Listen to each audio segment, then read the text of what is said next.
पिछले वीडियो में हम लोग टाइप्स ऑफ केमिकल रिएक्शन देखे थे और types of chemical reaction 3 types के होते हैं। एगो slow reaction, fast reaction, moderate reaction. तो फास्ट रिएक्शन को हम लोग डिफाइन कर चुके थे। अब 2 नंबर में है आपका स्लो रिएक्शन। कौन रिएक्शन है बाबू? Slow reaction. अब देखेंगे कि स्लो रिएक्शन क्या है। वैसी रासायनिक अभिक्रिया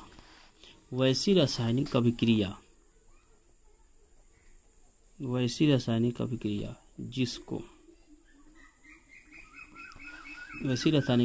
संपन्न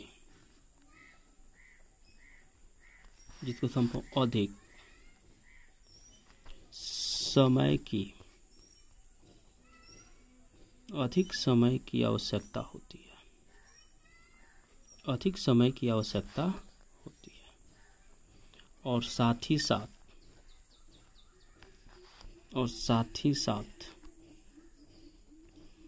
उसकी दर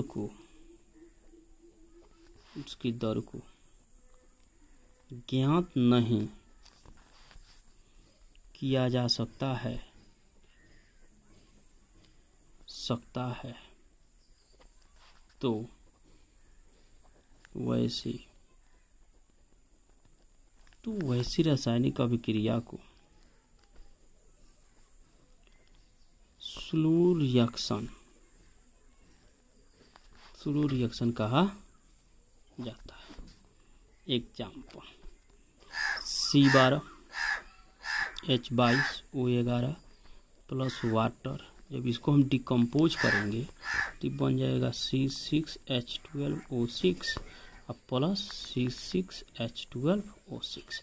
एक ग्लूकोज हो जाएगा और एक आपका फ्रुक्टोज हो जाएगा। जब बायोमोलिक्यूल्स पढ़ाएंगे तो वहाँ पे ग्लूकोज और फ्रुक्टोज को फिर से हम पढ़ाएंगे। ग्लूकोज क्या है, फ्रुक्टोज क्या है। एगो में कीटोज होता है, एगो कीटोनिक ग्रुप होता है, एक जो है अल्डिहाइड ग्रुप का होता है। एक में अल्डिहाइड ग्रुप पाया जाता है और एक में कीटोन ग्रुप पाया जाता है।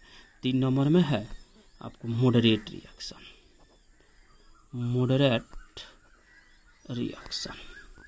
कौन रिएक्शन? Moderate reaction. वैसी रासायनिक अभिक्रिया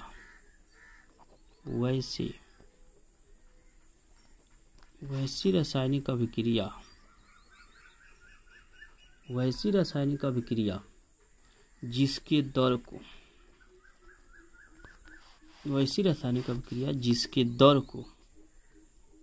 ज्ञात किया जा सकता है तो वैसी रासायनिक अभिक्रिया को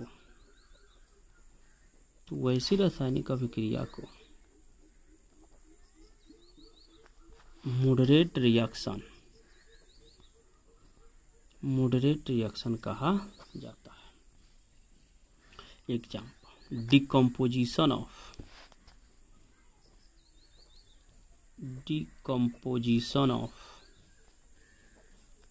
N2O5 H2O2 यानी H2O2 N2O5 का विघटन।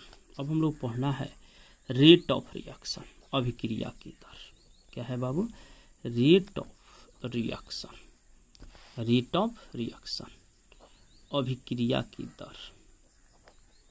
रेट ऑफ रिएक्शन, अभिक्रिया की दर प्रति इकाई समय में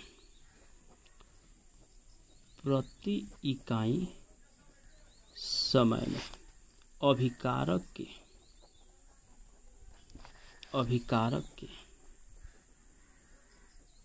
घटने की दर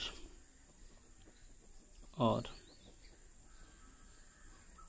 प्रतिफल के बढ़ने की दर को रेट ऑफ रिएक्शन कहा जाता है।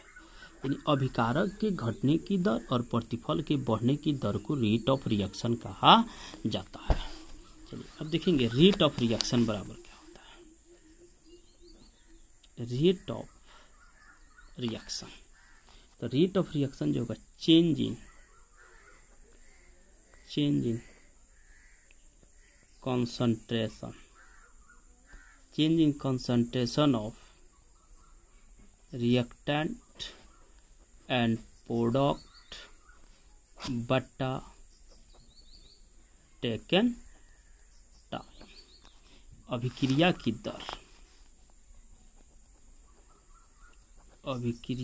दर बराबर हो जाएगा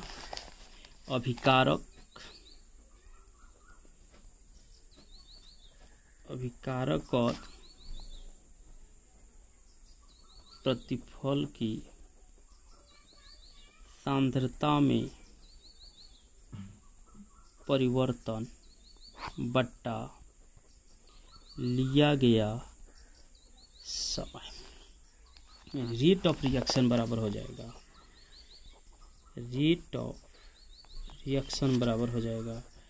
delta x by delta T. इस पर हम लोग न्यूमेरिकल भी सॉल्व करेंगे। अब हम लोग को देखना है कंसंट्रेशन टर्म आया है, नोट करके। क्या है बाबू? नोट करके। अब कंसंट्रेशन सांद्रता, concentration is denoted by big bracket. सांद्रता को बिग ब्रैकेट से सूचित किया जाएगा। ठीक है। रिएक्टेंट जो होता है, रिएक्टेंट इज ऑलवेज डिक्रीजेज, यानी रिएक्टेंट हमेशा डिक्रीज करेगा, घटेगा। प्रोडक्ट इज ऑलवेज इंक्रीजेज, यानी प्रोडक्ट जो होगा बढ़ेगा और रिएक्टेंट क्या करेगा? घटेगा। यानी कहने का मतलब क्या है कि जो रिएक्टेंट होगा अगर घटेगा तो निगेटिव हो जाएगा, अर्थात डिक्रीज कर रहा है। नीचे तीर का मतलब डिक्रीज कर रहा है। और उसके बाद प्रोडक्ट है, क्या है बाबू? प्रोडक्ट है। जब प्रोडक्ट बढ़ रहा है तो पॉजिटिव, यानी वो क्या करेगा? इंक्रीज करेगा। Unit of concentration, unit of concentration सांद्रता की इकाई, यूनिट ऑफ कंसंट्रेशन सांद्रता की इकाई। अब देखिए कंसंट्रेशन बराबर क्या होता है? कंसंट्रेशन, तो कंसंट्रेशन बराबर होता है मोल बटा लीटर, यानी कंसंट्रेशन का जो यूनिट हो जाएगा यह हो जाएगा मोल पर लीटर। यानी जो सांद्रता की इकाई होगी वह क्या हो जाएगी बाबू? मोल पर लीटर।